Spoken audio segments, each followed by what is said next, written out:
Hey, everyone. It is Friday, and you know what time it is. It is time for our live session of Heat Press for Profit podcast.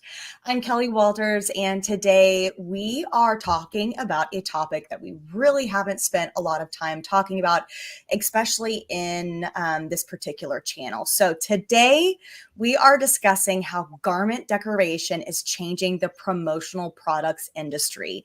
And I'm super excited to have Emma O'Sullivan here. And she is the Senior Manager of Content Marketing with ASI. And today we are going to talk about promotional product industry in general, what it's like to bring in garment decoration, then versus now in the promotional world. As we all know, everything is evolving and constantly changing. So for those of you that might be new to the promotional products industry, or you just have some questions you want to ask, just know you can always pop them down below in the comments, and we will make sure that we do our best to get them answered. And of course, if we don't have the answer, or Emma doesn't have the answer, or I don't have the answer, then we will find the answer. Some way, somehow, we will find the answer. So to get us started off, you guys know the drill. Tell us who you are, what your business is, and where you are tuning in from. And we will dive right into just kind of getting to know Emma. So Emma, thank you so much for joining us today. I'm really looking forward to this conversation. We talk a lot about profit and heat printing and decoration and growing your business, but there's not a lot of times that we actually talk about another side of garment decorating, which is actually on the promotional goods side. So tell us a little bit about who you are, your background, and what you are responsible with when it comes to ASI. Yeah, of course. Well, first of all, thanks for having me. So excited to be here. So my name is Emma O'Sullivan. I'm the Senior Manager of Content Marketing at ASI. So in my job, I work primarily with suppliers, but also with decorators and distributors as well to create content marketing campaigns, which essentially just promote their business and also provide education as well at the same time. A little bit of background on ASI, if anyone is unfamiliar. So ASI is a membership organization that serves the promotional products industry. We have over 25,000 members, and those members are made up of distributors, suppliers, and decorators. And they all rely on ASI for a lot of industry-specific things within promo, such as education, research, advertising, events, a whole bunch of stuff that basically they all take advantage of to improve their businesses and better serve their customers. Emma, how did you get into this world, the world of custom branding? Were you kind of just blessed to kind of get into the role because your background is content, or are you one that kind of grew up with garment decoration? Yeah, I would say probably more the first, kind of just blessed to fall into this. So my background, I was an English major originally in school, and then I kind of found my way into more marketing related jobs. But I've always been really interested in things like pop culture and branding and like fashion. So that's been really fun to like get into the promo space that is so much about branding, and then the apparel decoration of it all. You get a lot of like the fashion influences and stuff, so it's kind of just like a happy marriage of a bunch of things that I am kind of interested in. I love that. It's always funny to hear what somebody might have gone to school for, and then fast forward and you find them in a somewhat doing what they went to school for, but also a complete pivot. And it's just, I love how life can work like that in times. Well, okay, so let's get down to promotional products. What do you find has changed, say 10 years ago, or even 5 years ago? It's kind of hard to consider that COVID wasn't last year. I feel like when things kind of started to change, life just flew by even quicker. So let's say pre-COVID, now and maybe, 10, 15 years ago, what has the industry really done to change or grow or really even expand on those that have created businesses or built businesses from the promotional products industry? Yeah, I mean, I would say to me the biggest change is that there's just such a wide variety now of products and decoration techniques that businesses have to choose from when it comes to creating their branded merch. I would say in the past, like when you think of promotional products or branded products, the first thing that probably comes to mind is stuff like pens or mugs or t-shirts. And I'm not knocking those products at all. Yeah. They are very popular for a reason. But I would say now, like, there are just so many options beyond that you have to choose from. So businesses can really find specific products or specific types of decoration that really better align with their brand identity and can kind of serve as an extension of it rather than just kind of being limited to just a few basic decoration options, a few basic products, and that's kind of where it ends. So there's just a lot more creativity, like room for creativity now, I would say. I always like to say, like, if there is a product that exists somewhere in this world, you can get it as a promotional product. That cracks me up because I am very much a let's test it. Let's see if we can Yes. brand it. Like, can we fit it under the heat press? Will it work? What temp is it gonna melt at? What material do I need to apply? Mhm. So I feel like I would, I kind of fit into that category of how can I get it? Let's put a brand on it. Yes, How can I exactly. brand it for, X? So when it comes to the creativity side of the promo world, is it about the logo or the design or really seeing more full color designs versus single color, or would you say it's really about finding those products that are unique? We're always going to have pens, right? We are always going to have pads of paper or sticky notes.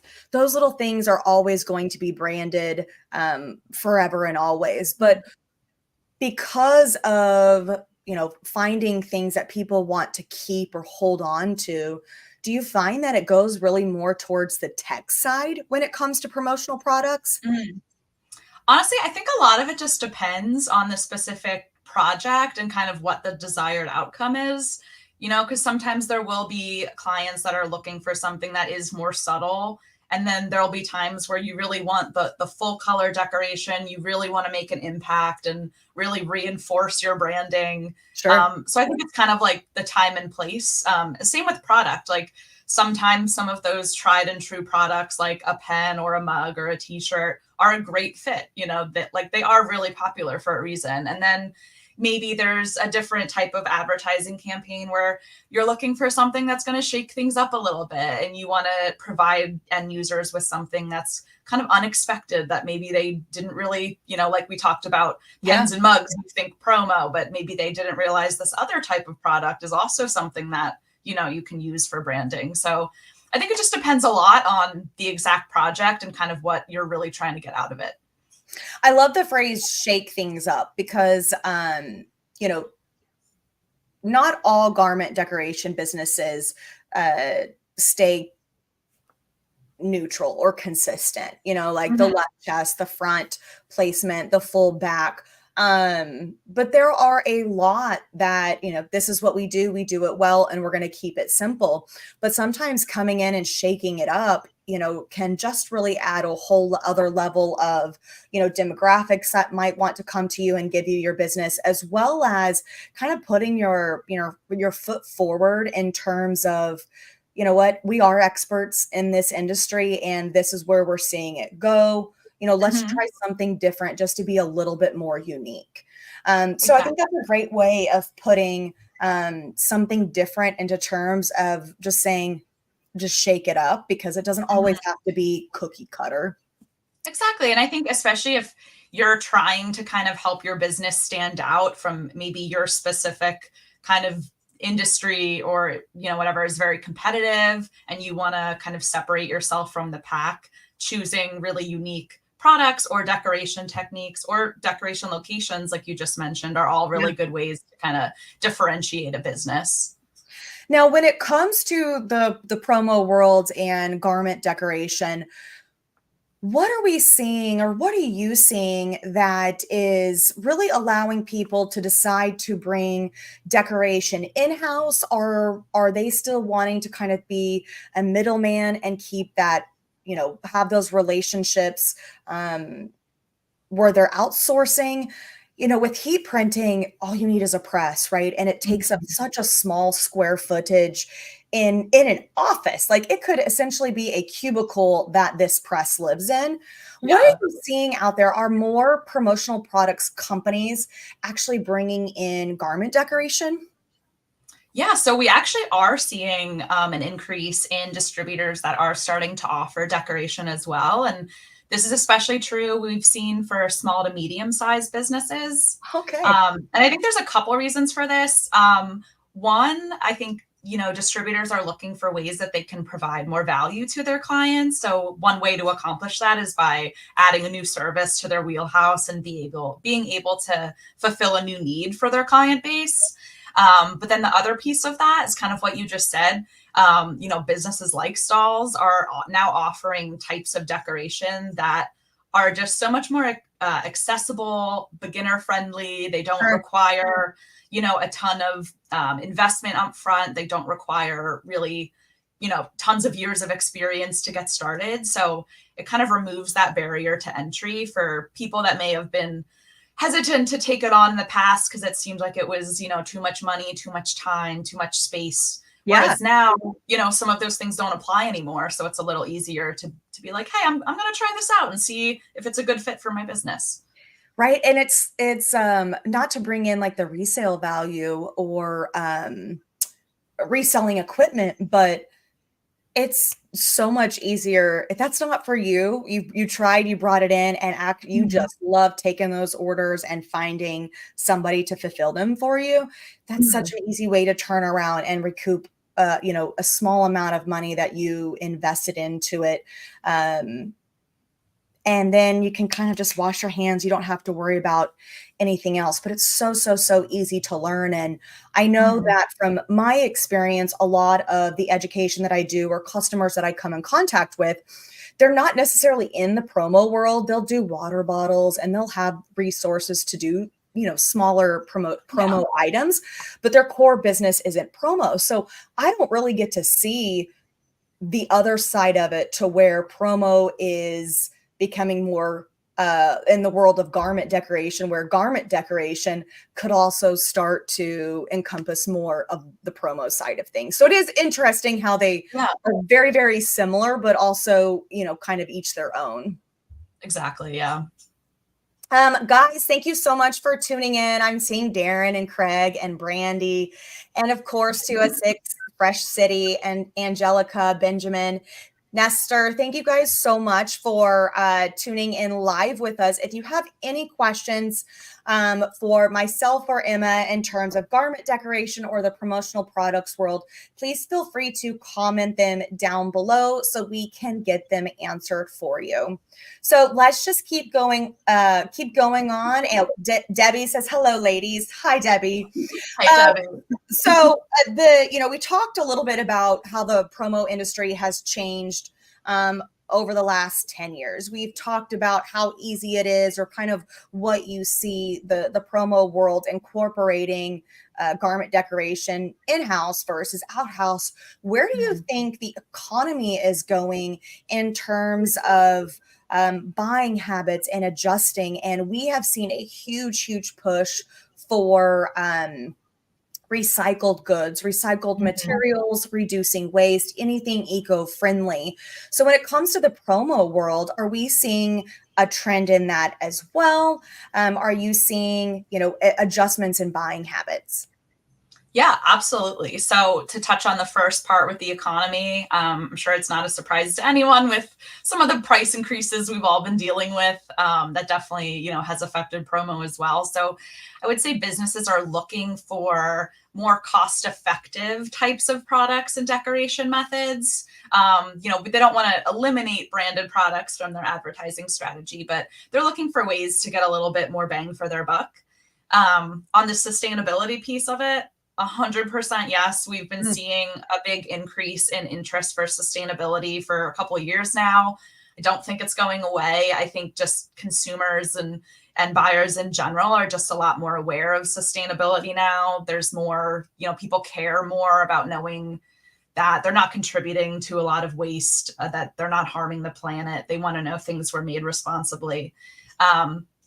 So yeah, definitely a bigger interest in sustainability. And then the positive there is also that as the demand goes up, more, decorators and suppliers are making sustainable type of products available. So the price is coming down a little bit.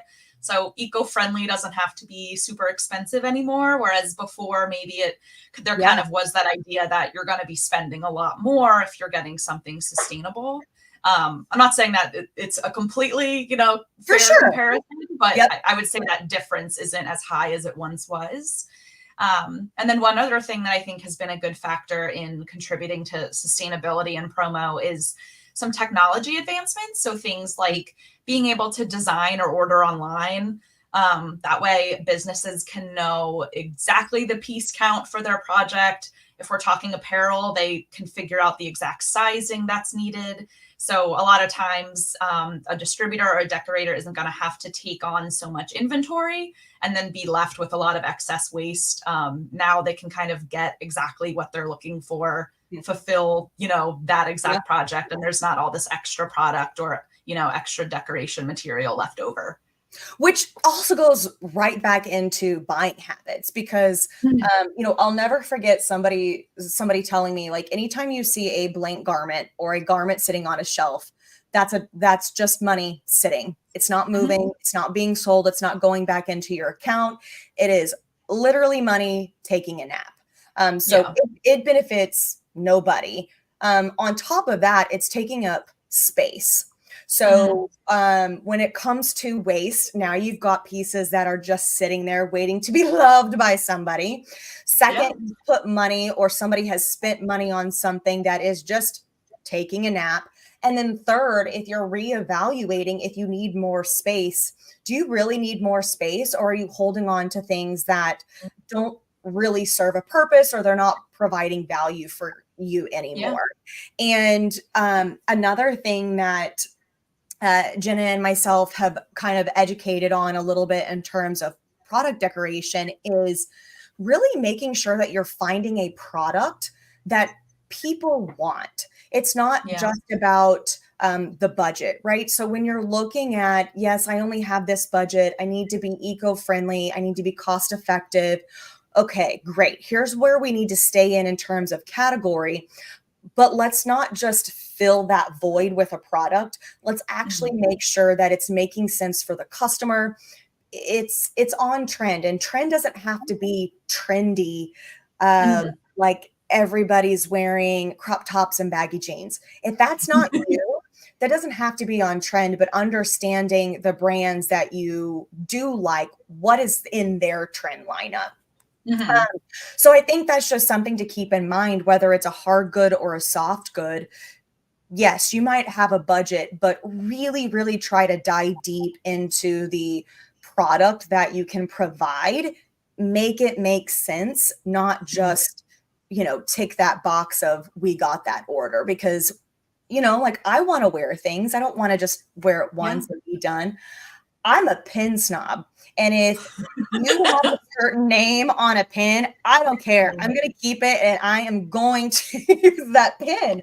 And, like, it's just one of those things. But I think that's really important to keep in mind when, buying habits adjust, as well as reducing waste and eco-friendly.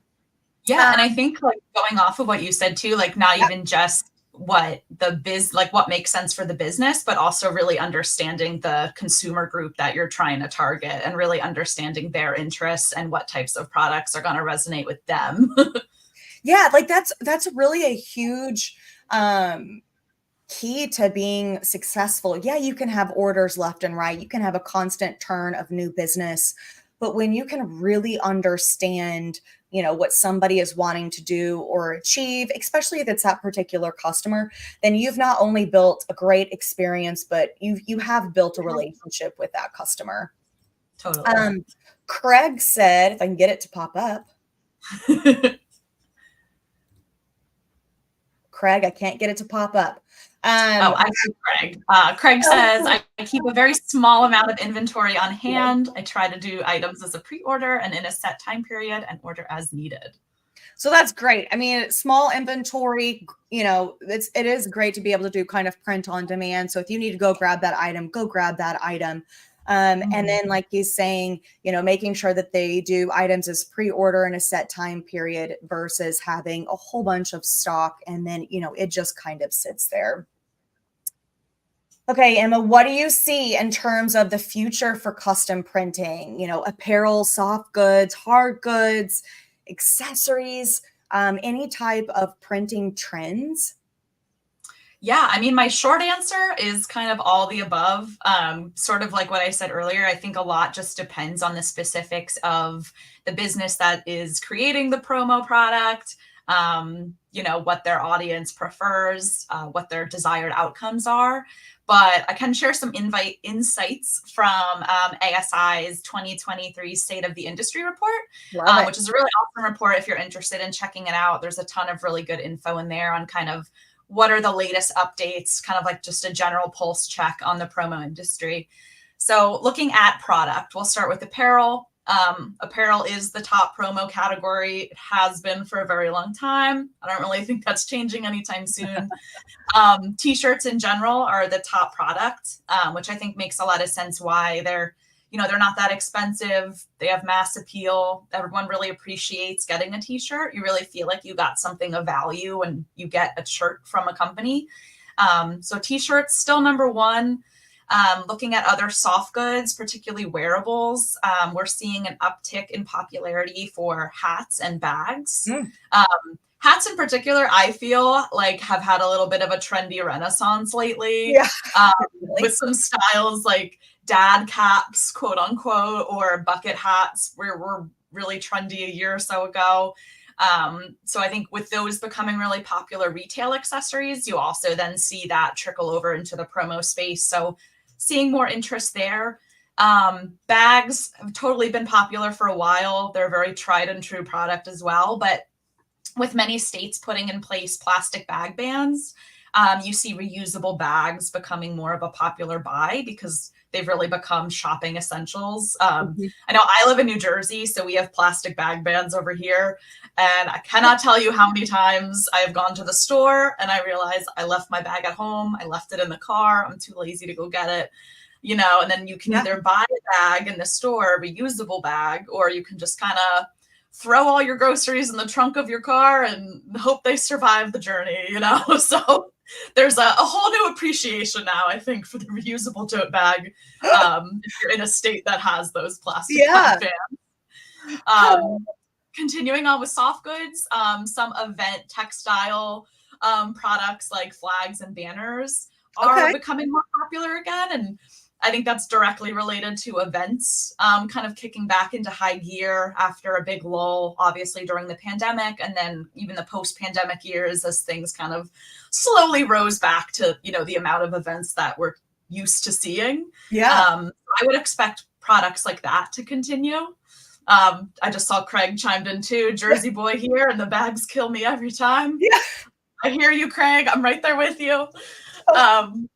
And then finally, touching on hard goods, I would definitely say drinkware is the hot category to know. I'm sure I have one with me now, but love it or hate it, the Stanley Cup, I think, is just one example of how water bottles have become like a lifestyle accessory. They're not really just for hydration anymore. It's like you carry it with you everywhere you go. You've probably heard people say your emotional support water bottle. But on the positive there, though, is that they can deliver such great brand exposure for a business since people do carry their water bottle everywhere. So if you can get your business's brand on that bottle, you're going to get a ton of impressions. It's going to be seen by a ton of people when people take that water bottle with them, to the gym or while they're running errands or wherever they go. I think it's huge. I do find it interesting that you said bags. And, I know that the reusable bags movement reusable bag movement, Mhm. it's kind of been around for a while, but to know that it's really growing up there with headwear, I think is huge because Mhm. there's so many different ways that you can decorate bags. And especially, I have seen more and more reusable bags at the front of shopping places, whether it is for food, whether it's in the mall, apparel, Mhm. Target. I'm in Kansas City. We have bags, but there Yeah. are definitely a ton of places that you're either paying for the paper bags, you Mhm. are using the cardboard boxes, and that's what you're using instead of a bag, or you're bringing your own. So, kind Yeah. of doing more of a focus on a very versatile bag, I think could be huge. Whether you're traveling, you're grocery shopping, you're packing something to just get in the car. I'm one that takes 10 different things in the car at once. And sometimes I'm like, why is this all not in a bag? Me What is too. wrong? Like, I'm the one that's walking out of the house that's like, oh my gosh, I forgot this. I forgot this. I Yeah. forgot this. But I think that's a really, really excellent note to kind of keep an eye out for, because we've got headwear that's just continuing to rise. The whole point that a water bottle is now become lifestyle, I think, is a statement within itself. And then when you Mhm. add in bags, that's a perfect example of, depending on where you are in the states or the country or the world, um, to me, making sure I have a reusable bag isn't at the top of my list, but I definitely have 3 in my car. So I think it's Yeah. just being able to look at things like that and how you can brand and get them out there, and want people to hold on to those because they're good quality things. Yeah, like if you can get your promo product to really be incorporated into the end user's actual daily life, that's kind Yeah. of the key to a really successful, branded piece of merch. I think that's there's been a lot of very, very, very valuable information that you have shared with our viewers and our listeners. So thank you so much for all of that, because I Yes. know I made some mental notes to kind of not shift to focus, but really make sure that we're talking about them in terms of content and education. Now, when it Mhm. comes to the promotional world, it's really, really easy to get into garment decoration. But if somebody wants to, shift or add on hard goods, more promotional products, pins, notebooks, anything that can be branded, how does somebody kind of get into that industry without really knowing anything about it? Yeah. Well, my first piece of advice would probably be to just talk to the clients that you already have. It's maybe even possible that they've mentioned, interest in promo before, but maybe you had to turn their business away because that wasn't something you offered. So maybe now I would just talk to them directly, ask if there are particular types of products that they might be interested in branding. That way you can, fulfill their exact need. You're not really taking a guess at what they might be interested in. Beyond that, though, I would also say some kind of those tried and true, very safe products that would be a good starting point would be those things like a t-shirt or a mug and a pen, just because they are so versatile and they have really large mass appeal. So it's a very low risk product to start with because it can really be used by any business and will be appreciated by pretty much any audience. So that would be a good starting point. Beyond that, my little shameless plug would be to get involved with ASI. ASI has so much research and education out there that would be really helpful if you're interested in getting started with promo. We also host a variety of events throughout the year, and our next big trade show coming up is going to be ASI Show Chicago in July, which that would be a really cool opportunity to connect with other businesses in the promo space, discover new products, discover new types of decoration. So if anyone is interested in that, you could head to asishow.com. And how many ASI shows are there? Is there 4?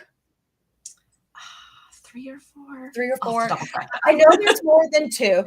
And Yes. I feel like there's more that I feel like there are 4. So, I could be wrong, but like she said, you can go to asishow.com, check out the schedule, and you guys, with as many shows that we have going on between DAX, GPX, Impressions, Printing United, ASI, schedule, like my recommendation would be to do it like twice a year if you can. If you can't, pick one that works best for your time. There's so much information that you can get out of multiple places, but check out ASI Go. It's a really, really good way to kind of just get connected with vendors that you're looking for that can produce those hard goods for you. Or even if you're looking for, other partnerships out there in decorating, then that's also a really good way to get connected.